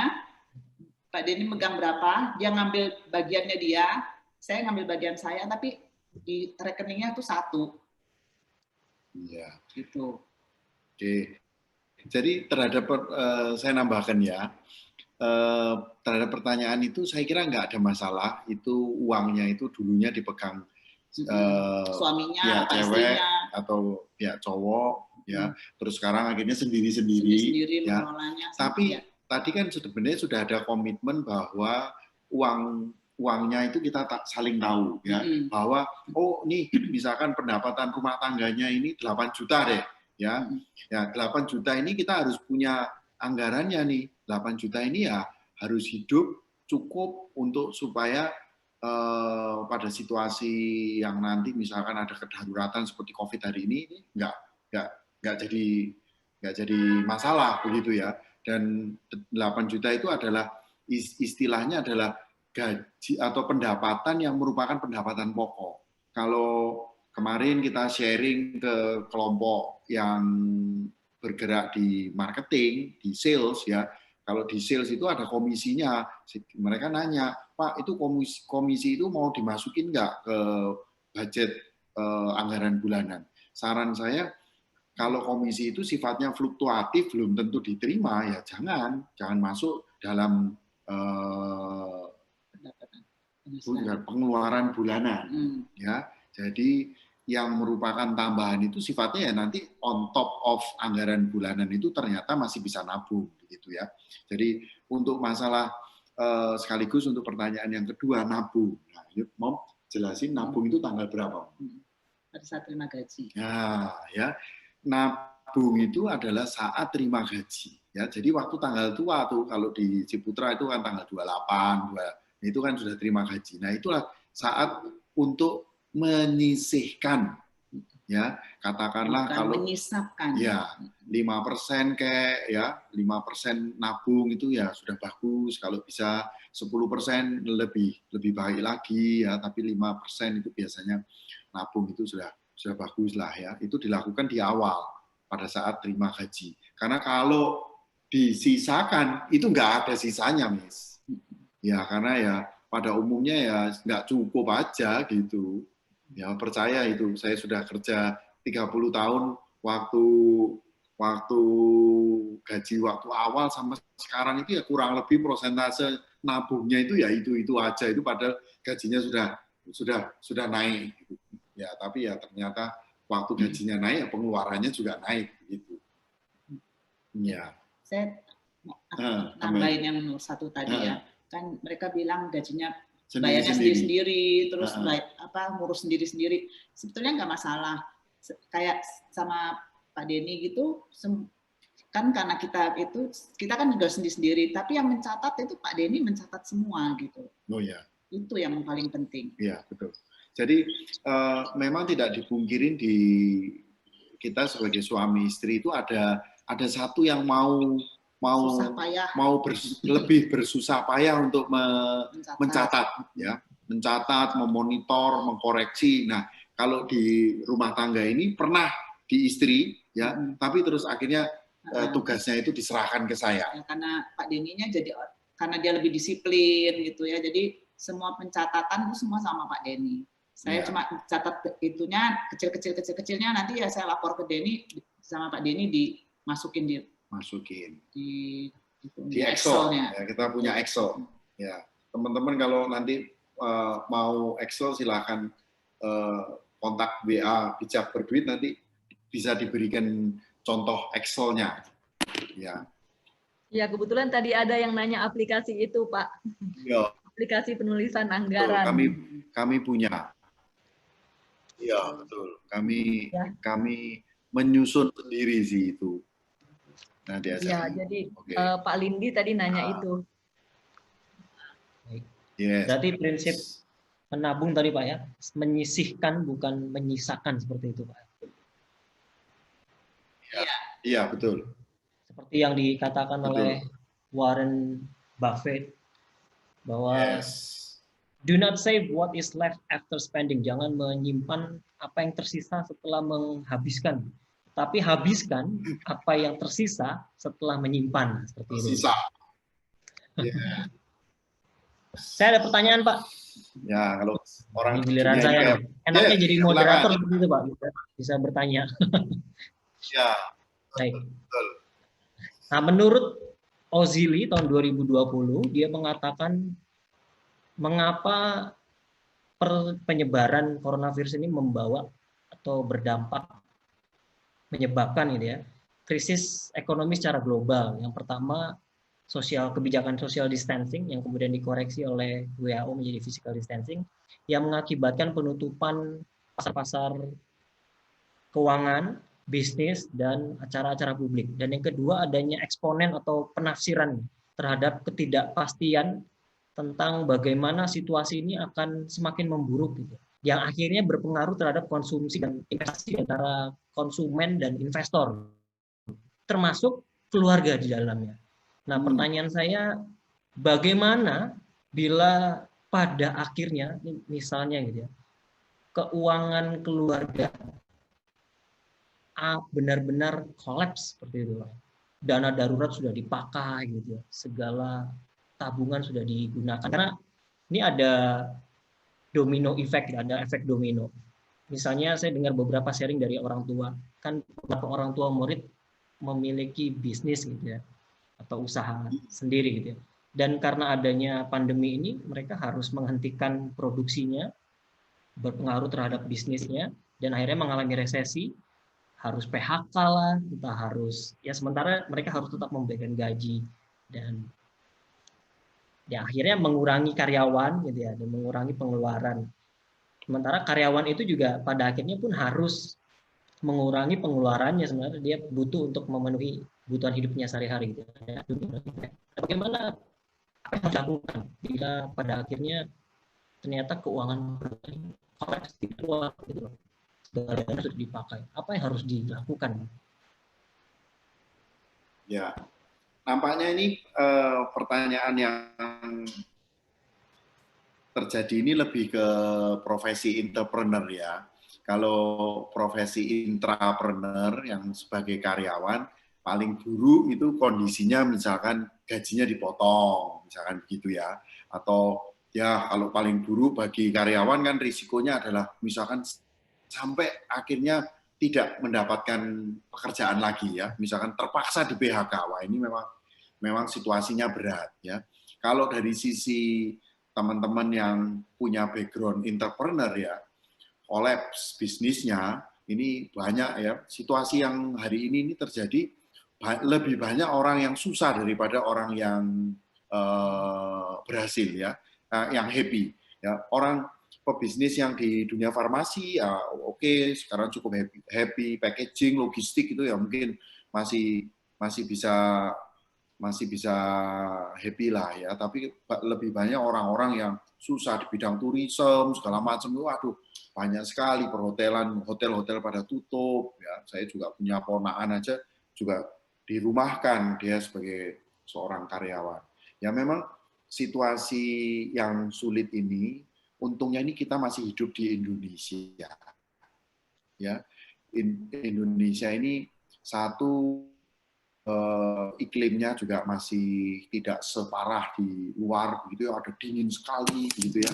Ya ini saya nggak membayangkan kalau misalkan kita homeless ya, kalau di Amerika itu sampai kedinginan begitu kan berbahaya sekali ya. Kalau di Indonesia ini cuacanya masih bagus, tapi dalam hal ini saya kira keluarga itu paling penting, ya, yang bisa mendukung orang-orang terdekat kita itu siapa ya. Justru tadi saya mengingatkan kepada teman-teman dalam situasi seperti ini kita angkat telepon ini siapa ya yang akhirnya bisa dengan tulus hati itu membantu kita ya, itu siapa.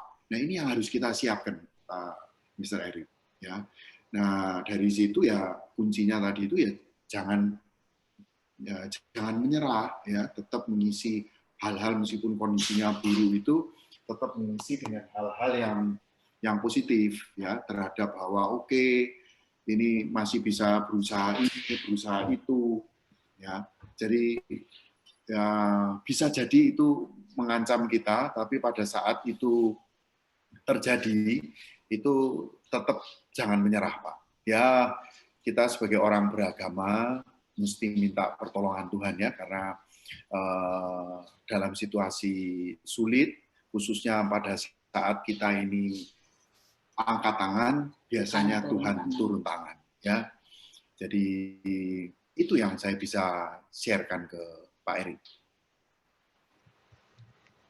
Ada pertanyaan? Ya.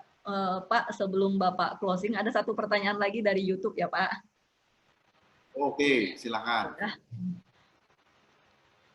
Ini dari Ibu Angelica. Pak, situasi seperti saat ini, jika kita memberhentikan pekerja kita pada saat ini karena pendapatan kita termasuk pelit, atau apa kita perlu memakai dana cadangan? Ya, wah ini sangat baik ini pertanyaannya. Gimana, Mo? Kamu mau mengurangi warnetmu? Nah, ya, ini di rumah dia punya satu pembantu sama satu warnet. Ya, satu lagi kita punya supir. Ya, padahal work from home, ya kan nggak perlu supir sebenarnya ya. Mau nganter anak kuliah juga nggak perlu karena yang kuliah online kuliahnya. Nah, ini gimana? Ya, kalau saya sih karena situasi sulit, malah menurut saya mereka jangan diberhentikan ya. Soalnya mereka juga butuh gitu loh. Kalau ada teman saya, karena dia takut ketularan COVID gitu, sama dia supirnya nggak usah masuk, tapi tetap digaji full gitu. Tapi menurut saya nggak kasihan ya, sebenarnya kasihan sekali kalau sampai kita berhentiin gitu, kasihan sekali. Soalnya mereka juga butuh. Jadi paling nggak ya mungkin ada kebijaksanaan separuh atau apa ya gitu ya Bob ya. Gimana? Kalau ya ini pertanyaan pertama terhadap rumah tangga ya, menurut saya sarannya itu ya jangan ya, karena yang biasanya dalam penguasaan kita di rumah tangga ini kan orang-orang yang katakanlah ya dapat makannya ya dari tempat kita ya, misalkan ya hari ini kerja ya hari ini dihabiskan untuk makan kira-kira gitu ya, meskipun pendapatannya itu bulanan ya. Saya sih usul kalau itu memang masih bisa ditahan, untuk semaksimal mungkin ditahan ya. Kalau kita bisa menahan seperti itu, mudah-mudahan Tuhan tahulah bahwa kita ini termasuk orang yang baik hati gitu ya, supaya dimudahkan ya, diberikan kesehatan paling tidak ya untuk bisa mencari rezeki begitu ya. Nah, kalau ini pertanyaan untuk bidang usaha ya, bagi organisasi usaha kita, memang persoalannya ini dalam bisnis ini kan harus profesional masalahnya ya. Ya, kami dalam pengelolaan bisnis di Ciputra begitu, memang untuk hal-hal yang sifatnya mendesak, misalkan teman-teman di housekeeping, misalkan begitu ya, kita bukan memutuskan hubungan kerja kita, enggak, tetapi dalam model mengurangkan jam kerjanya ya. Dapatannya dulu 100 gitu ya, hari ini mendapat itu 70%. Ya, karena memang jumlah jam kerjanya dikurangkan karena tadinya dia housekeeping itu jumlahnya sekian orang, ya sekarang kan kebutuhannya untuk membersihkan toilet, membersihkan ruang-ruang kelas misalnya dalam dunia edukasi itu kan hari ini kan kelasnya bisa kita tutup misalnya gitu ya, itu kan memang tidak kita bersihkan, yang pakai toilet juga sedikit orangnya, jadi ya terpaksa yang kerjanya itu dikurangi. Tapi kita tidak memutuskan hubungan kerja. Ya.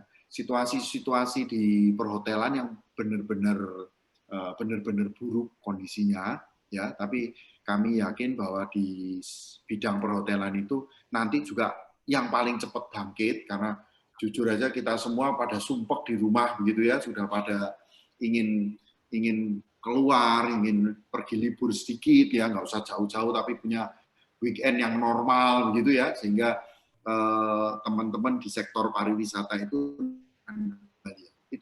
sistemnya itu mereka yang bekerja sekarang hanya terima gaji 30%, karena dia bekerja 10 hari dari 30 hari biasanya. Ini untuk supaya mereka yang tadinya 100 sekarang 30 begitu sistem kerjanya. Jadi yang 100 tetap dibayar tapi hanya terima 30 begitu. Ya, ini cara-cara pendekatan yang lebih bijaksana lah begitu ya. Ya, semoga COVID-nya ini segera bisa kita kalahkan bersama ya. Amin. Baik, untuk penutup dipersilakan Pak untuk Bapak dan Ibu. Menutup sesi kita, seminar kita pada malam hari ini.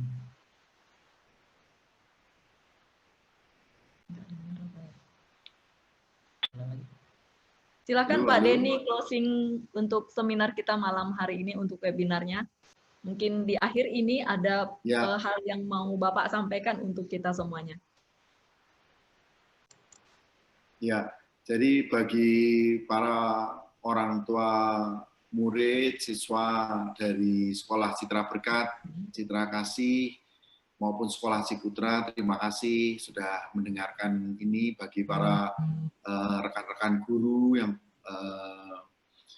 bekerja di SCK, SCB, dan Sekolah Ciputra, dan juga mungkin teman-teman yang lain yang kebetulan mendengarkan ini, kita serahkan semua pada Tuhan terhadap situasi yang seperti ini, namun kita juga harus cerdik ya, kita harus mengolah keuangan rumah tangga kita. Tadi saya men-sharekan 5 tips dari 5 prinsip yang kami miliki. Ini mudah-mudahan bisa bermanfaat, dan yang paling penting itu adalah jangan menyerah ya, berpikir konstruktif dan bersikap positif ya, merupakan kunci.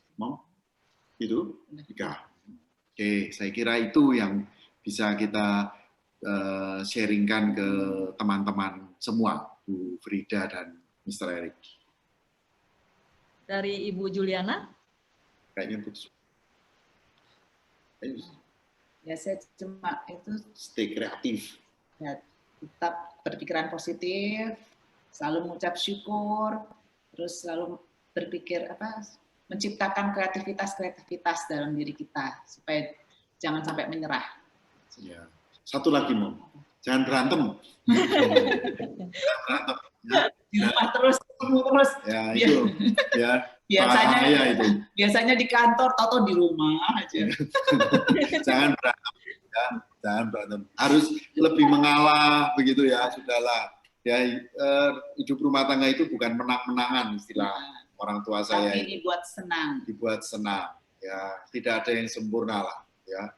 Tadi ini dia kurang 10 menit jam kita persiapan itu.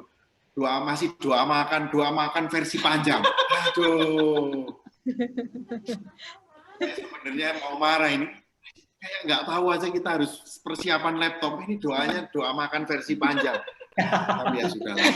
Mau berdoa. Ya.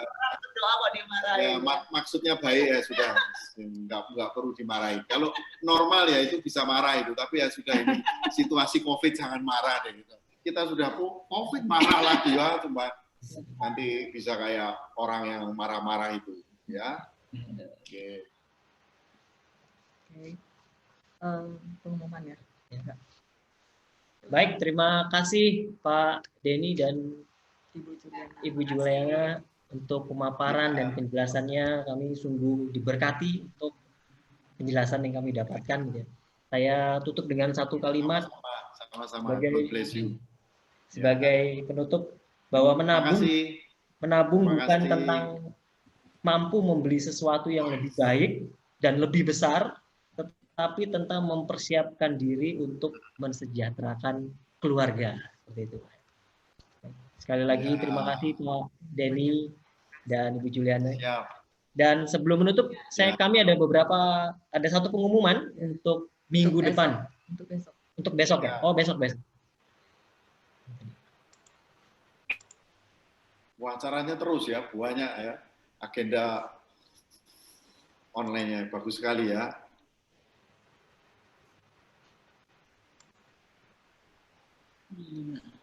Noel. Ini untuk acara seminar online besok. Jadi kami mengundang kembali Bapak, Ibu, teman-teman pejuang work from home semua untuk bersama-sama dengan kami kembali. Yayasan Citra Berkat akan mengadakan seminar bersama Mr. Noe. Mr. Noe ini konselor di SCK Jakarta. Dia tinggal sangat jauh dengan kami. Gitu ya. Alumni UC. Nah, dia tinggal bersama-sama dengan kami di satu rumah. Ya, dia dari Padang, tapi namanya Supriyono gitu ya, itu Padang Jawa.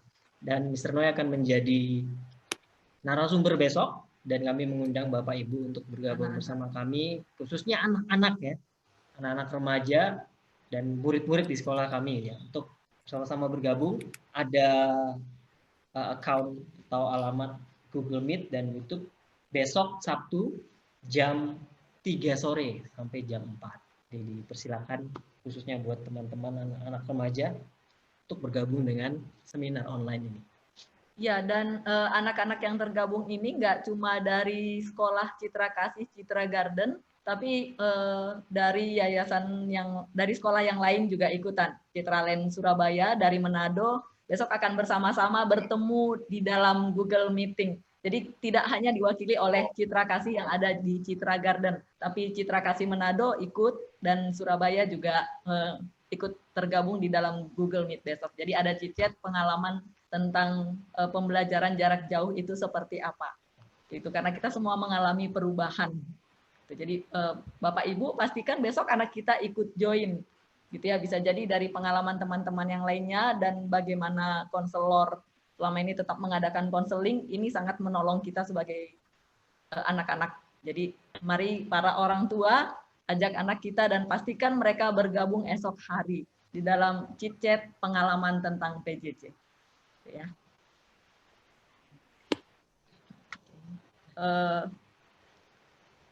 Oke, Pak Denny, hari ini ada banyak orang tua yang bergabung bersama-sama dengan kita. Dan ada banyak orang tua juga yang sedang mengalami naik turun di bidang usaha mereka. Gitu ya. Dan ada banyak, hari ini kita juga masih diberi kesehatan. Gitu. Ya, jadi di dalam segala pergumulan dan perjuangan di dalam menjalani pandemik ini, dan harapannya kita bisa bertahan sampai akhir, sehat sampai akhir. Dan untuk menutup webinar kita ini minta Bapak atau Ibu mendoakan khususnya untuk orang tua kita. Ya, sekaligus menutup seminar kita. Ya, baik, mari Bapak Ibu kita dalam kesempatan yang baik ini bersama-sama kita berdoa bagi orang tua ya, orang tua dari murid-murid kita yang ada di sekolah Citra Kasih, Citra Berkat dimanapun berada ya, dari Jakarta, di paling barat, ya, kemudian Jakarta dan sekitarnya, Jakarta, Citra Raya, Citra Indah, kemudian di Surabaya, di Taman Dayu, di Samarinda, juga di Ambon dan di Manado. Ya, mari kita doa. Amin. Puji dan syukur Tuhan atas segala penyertaan-Mu dari hari demi hari. Kami sungguh bersyukur atas segala kesempatan yang telah Engkau berikan. Kami bersyukur atas kesehatan yang Engkau berikan kepada kami semua, sehingga dari hari demi hari kami, para guru-guru, juga para orang tua dari murid-murid yang ada di Sekolah Citra Kasih, Citra Berkat, Sekolah Ciputra, terus Engkau berikan kesempatan. Terima kasih Tuhan atas segala usaha dari pemerintah untuk menjaga negeri kami ini dari malapetaka COVID ini, sehingga hari-hari ke depan ini jumlah orang sakit COVID yang baru ini dapat lebih terjaga. Kira-kira piramida dari sakit COVID ini dapat segera turun, Tuhan. Pak Jokowi sudah memohon untuk supaya kita semua bekerja keras untuk bulan Mei ini menurunkan orang yang sakit COVID ini dengan cara untuk tetap disiplin, tinggal di rumah, menjaga jarak kalau kita harus terpaksa keluar, harus menggunakan masker, dan harus menjaga kebersihan kita. Tuhan tolong para guru-guru kami yang terus pada situasi ini bersemangat untuk menumbuhkan semangat belajar dari para siswa-siswi kami. Kami juga berdoa bagi orang tua dari siswa-siswi kami, semoga segala pekerjaan maupun usahanya tidak terlalu mengalami kesulitan akibat COVID ini. Jikalau ada yang kesulitan, jikalau ada yang mengalami hambatan dalam proses ini, tetap semangat dan menyadari bahwa banyak orang juga mengalami persoalan ini, bahkan lebih buruk daripada kita. Kita harus, seperti Pak Ciputra sampaikan, kalau kita jatuh 10 kali, kita harus bangkit 11 kali. Kiranya Tuhan yang telah memberikan waktu pada malam hari ini untuk berkumpul, pada saat ini kami berdoa bagi sisa malam hari ini, sehingga kami boleh dapat dengan nyenyak bangun tidur pada malam hari ini, dan besok dapat bangun dengan keadaan sehat. Besok berkati juga agenda meeting yang diselenggarakan oleh para guru-guru untuk meningkatkan terus segala usaha kualitas kita semua. Ya Tuhan, terima kasih atas segala penyertaan-Mu dari hari ke hari. Amin. Amin. Terima kasih banyak. Terima kasih banyak Pak Denny. Terima kasih semua. Terima kasih Pak Denny. Selamat malam. Mungkin Terima kasih Pak Denny. Kalau ada kekurangan. Ya, terima kasih. Terima kasih Ibu Juliana. Ya. Ya, sama-sama Pak.